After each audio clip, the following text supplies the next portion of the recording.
David Griffin. It's the 15th of February 2018 and I'm here at Derby to talk to Neil Godrich. Neil, we talked in our first interview about your life as a groundsman from coming here as a 14-year-old through to the present day. But we want to look back at some of the kind of defining times at Derbyshire, and one of them was the famous 12 years ago now, it seems a long time ago, doesn't it? Sun stopped play. What was your recollection of that June evening when we played Notts in front of a full house? And the sun it's I don't know if you can remember, David, it started a bit earlier before that, where we used to have the Jackson Cup finals in. Yeah. And you used to have like a game in July or whatever, the Jackson Cup finals, but every single time at 7 o'clock, nobody could see anything. So they used to go off, and then with the invention of Sky Cricket, the 40 over game and T20, obviously there was more day-night cricket kind of thing, as I class it as. So yeah, it was quite interesting that day when everybody was like looking up at the sky and was thinking, well, hang on a minute, it's not raining here, and everybody's like with sun shields on and stuff like that out in the middle. So I went out and I was like, what's the problem? We can't see anything because of the sun. Because basically what we did is, around the ground there were so many trees which helped it like blocked it out a little bit, so it wasn't as bad. And obviously in July there's in bloom, but now because they've blown down or been chopped down or whatever, it made gaps everywhere as well, so it made it a lot harder. So we came up with an invention. Yes, you might want to talk to us about that invention. This was designed basically for people who are watching this who don't know what we're talking about. Basically, until 1964, between 55 and 64, the pitch played north-south. Yes. And then it was turned east-west because the only seats on the ground were in the grandstand. And you're quite right, you mentioned the Jackson Cup, even when back in the late 70s, early 80s, when the sun shone on Leighton's roof late in the evening, sometimes it was an issue. But suddenly in 2006, as you say, with day-night cricket, this problem arose. But the invention that came up, was it your idea? No, it wasn't actually, no, but it was a combination of the whole club, I think. It was the captains, coaches, chief exec at the time was Keith Lawrie, remember Harley, and myself. Tom Sears, and literally was like, we came up with this like sail on top of a cherry picker. But it was just down to me to go up in that cherry picker with a obviously qualified operator. And it was a 10 metre by 5 metre sun shield, like a flat piece of sheet. And I don't know if the viewers who are watching this like remember on Sky Sports like seeing it flapping around up there in the high winds and stuff like that. What height were you at there? Well, it was about 130 foot. Well, no, heights don't bother me, luckily. I was the only person who would go up at the time. Oh, you took my camera up for me. Yeah, I was the only person to go up at the time. It was alright the first time we did it. Obviously, the operator of the cherry picker, he didn't know about cricket or whatever, he was just an operator. So I went up basically because I could see the shadow on the pitch. So I just tracked the sun out the batsman's eye. So it was like a massive blind up there. I can famously remember one day it was just too windy to put it up, so we literally didn't go up in it because when the bit of wind came, it didn't half shake the cherry picker. But no, it worked, and then we went on to turn the square. Were you always conscious that there was I presume as a groundsman you knew that was the only option really? Yeah, we like looked into it, and the biggest thing was the cost. It had cost us 300,000 for some company to come in, and then you've got the time scale. But I'd laid 8 pitches on the present square, east to west, and they were the best pitches in the country on the one day. I won Groundsman of the year 2009, and then we took the actual decision to turn the square around, and I was like, oh great, I've just got the pitches how I want them, and now we're going to turn them around. So we got quite a bit of support off Barton Loan.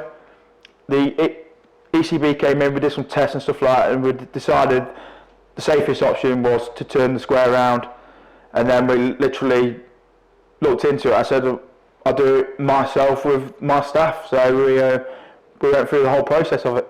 From a spectator perspective, I have to say the first ball we bowled north-south that season, it kind of just seemed right. I don't know if it's something to do with feng shui or whatever, but because north-south is the way to play cricket, isn't it? Yeah, so I mean, accepted way. There was only us and Old Trafford, I think, around the county who turned theirs after ours. There was only us pair who played east to west, but I must admit it seemed quite easy to prepare pitches as well. Really? When you sat on a roller, you think this is right. No, I don't know how I say it in my it's way, but it was a big job. It was worth doing because it saved us a lot of the time out of thingy. We managed to cut the cost down considerably by doing it ourselves. And how have the pitches played compared to pre-2010? Is there any noticeable difference from your perspective? Yeah, because we're still playing on some of the old square, so we didn't take that out. Yep. We just built 2 wings either side of it and put 6 pitches in, so we've got 18 pitches in effect. Normally I play the one-day games on the outside pitches because they don't have the ball bounce like the middle pitches have, where we play 4-day cricket on. But I'm quite lucky here because we have got quite a lot of pitches, where some places have got 9 or 8 pitches, so I can rotate them a bit, and I can start playing on them at the start of the year and then go back onto them later on in the year. So I'll probably have a 1-day game at the start of the year and play a 4-day game in September or August on it. So the ground's been used for international cricket, as we know, and we had a World Cup match in 1983, but your first would have been 99. Yeah. When Pakistan played New Zealand. Was that a different kind of, I mean, you weren't head groundsman, but no, you were I was assistant. I was assistant, yeah. So what was that like then? It was good, but it like, I wasn't prepared for the actual, every single sign being covered up, and we were wanting to take a can of Coke out with Coca-Cola on it. It was literally, it was superb to see that amount of people, the stands on it. I've still got actual photos of the day, of the 1999 stands. The pitch invasions? Pitch invasion, and that was quite interesting because I can always remember like Sky Sports were panicking about their stumps at the time. Yeah, there's like these camera stumps are like worth £3,000 per stump. There's like, well, could somebody run on at the end of the game? So myself and Chris Marples decided to run on and get the stumps. I was a little bit fitter then and stuff like that. So I ran out there, and next match I get 3,000 New Zealand fans and Pakistan fans running at me trying to get one of these stumps. So I'm like, that was quite interesting to try and get off the ground at the time. I assume you got them off and safe. Yeah, luckily I ran straight towards the umpire's room and I got off safely. But yeah, it was good to see because I think we had 9,500 people in the ground, and it was a real special day because it rained the day before. We got the ground staff in from Derby County, who we're big mates with, and they came down to help us out. And literally, I can remember getting it at 6 o'clock that morning and preparing for it. And again, the wall trough, we didn't have the big blotter then, so we only had like a wall trog, small wall trog. So it was quite an eventful day, but it was well worth it to see. And then obviously we've had the Women's World Cup. Yeah, I mean after 99 we had some T20 games, one-day games where England came and played it. I think South Africa came and Australia, didn't they? But it must have been a huge challenge when we heard that we'd been selected as a host venue for the Women's World Cup and to host the first game, opening ceremony and the semi-final. So how did that impact? I mean, when did your planning for that start? It started 2 years prior to it. As soon as we knew we was putting a bid in, that's when my planning started, because we had literally 6 weeks of non-stop cricket. Practice sessions were 9 to 5 every day. In that 6 week period, none of our team was allowed on the ground. Everything was branded up for the World Cup, so it literally, even us was branded up. We was like, not in this kit. We had to wear Women's World Cup kit. So it was quite intense. It was the actual, when it came to the actual match days, it was like a bit of a break for us because we'd had literally 2 teams train every single day prior. You got the odd day off here where it rained or the weather was not the best, or they'd won so they didn't come into train. But it was quite intense for that 6 week period, and it was like a different kettle of fish, because then my planning went into, well, we've got to do this at the end of the night, we've got to do it early in the morning, we've got to do it in the break, we've got to do it. And so it's quite different, because I've not been, obviously 1999 was just one game. We had 8 here and the opening ceremony, so there was practicing the opening ceremony 3 days before it. So I was literally like, oh Ben, you got to cut the outfield on that day, or we've got an hour here, we can shoot on there.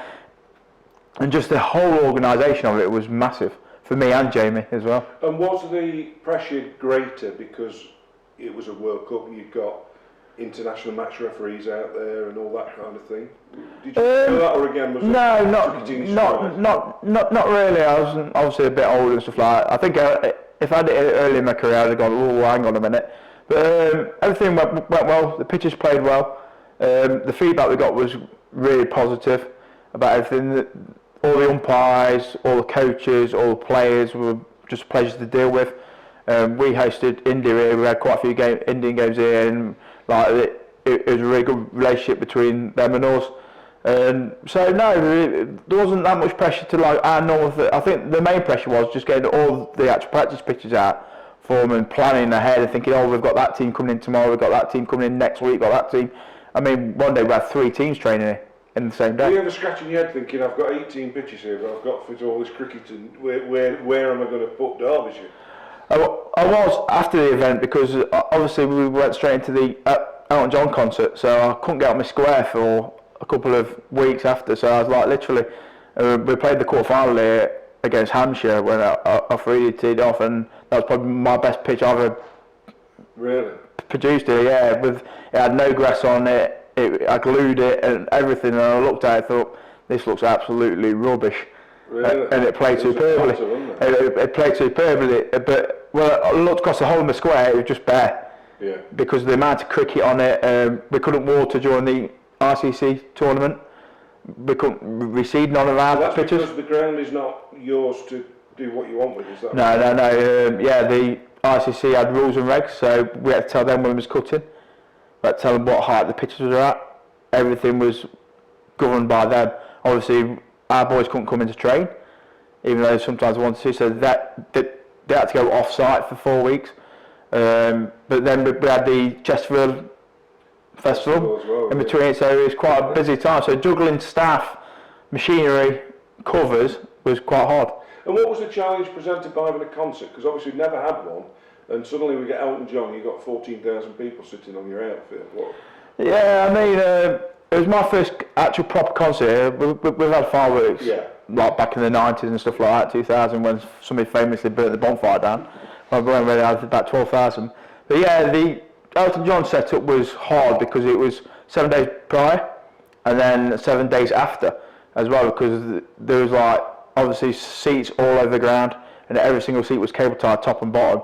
And I brought Simon Story out, the chief exec, and said, you have to give his hand picking cable ties up here. And we spent 3 days solid picking cable ties off the ground, and we went through so many mower blades and everything because it was just rubbish all over. Not big mats of rubbish, just shards of plastic glass, stuff like that. So and then it rained on them de-rigging the staging and all that. So you can imagine 20-ton cranes, 40-ton cranes on the outfield on trackway created quite a bit of a mess. So we had to get everything right.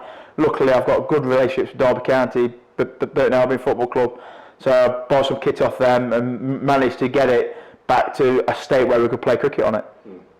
Well, getting on to cricket, I mean, you've been in a fortunate position. You mentioned in one of the interviews, I don't know if there's this one or the first one, about Ricky Ponting and Brian Lara and what have you.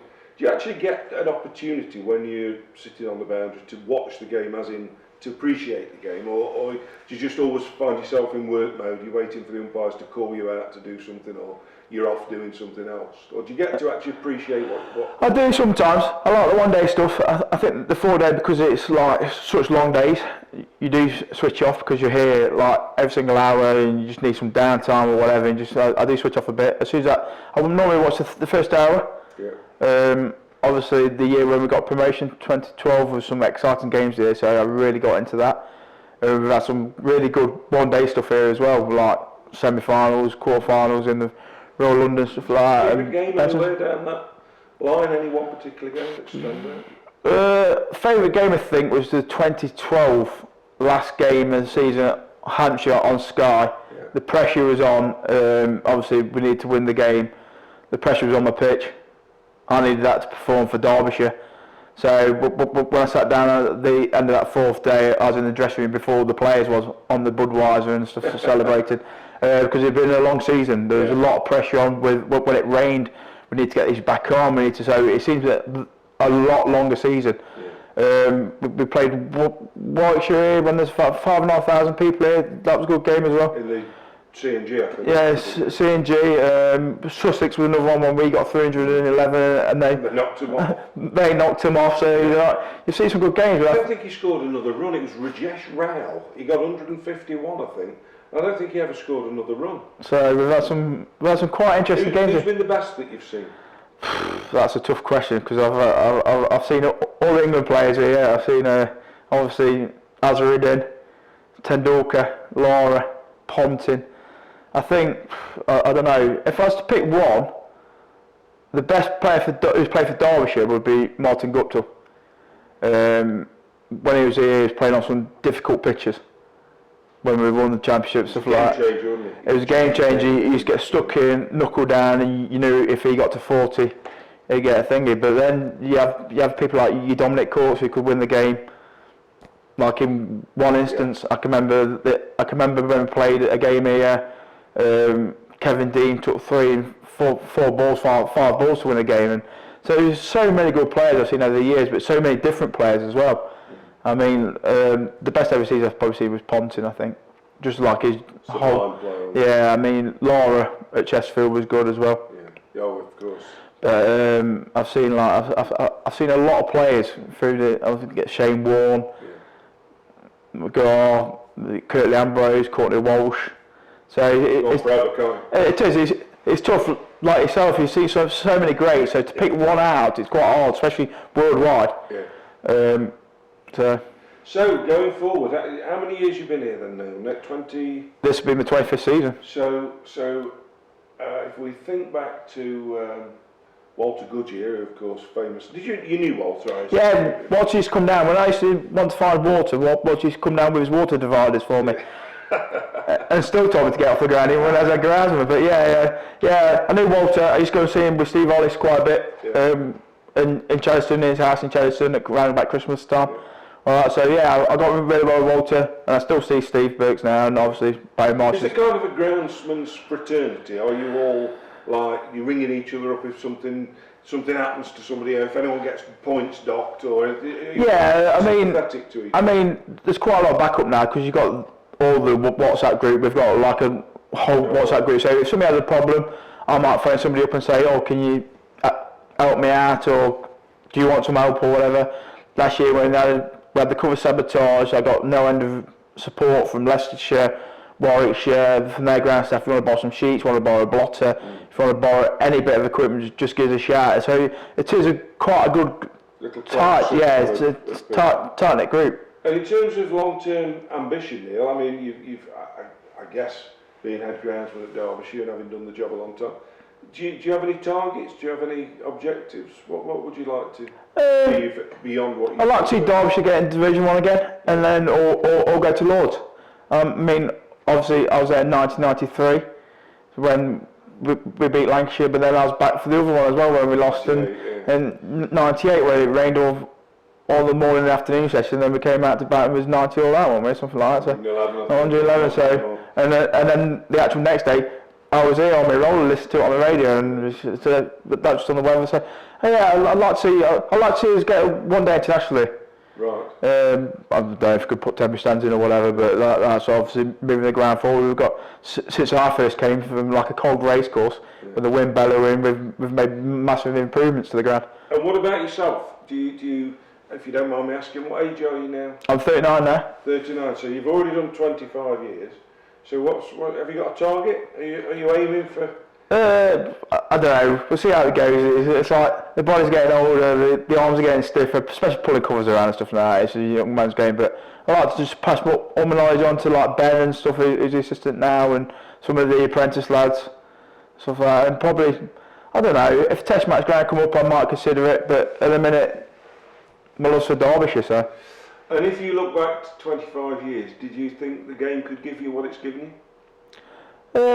Yes and no. It's given me long hours, especially in the summertime. I mean, people say, "Oh, you just sat upstairs watching the cricket. You've got the best job in the world. You're always out there on the roller in the sunshine. You've got a tan by the end of March." I'm like, "Well, hang on a minute. You're forgetting like days where I'm shoveling snow off the covers, or you're shoveling ice off the covers, or it's chucking down rain and you stood out there with sheets blowing around your ear holes and stuff like that." And yeah, I've enjoyed it. It's been one of them. It's been a massive steep learning curve at the early part of my career, but now I'm like so laid back about it, and I look at it. I could bring my lads down. My lad loves it down here and stuff like that, and he's like keeps running around the ground. And what better place to work really than the great outdoors? Excellent. Thanks, Neil.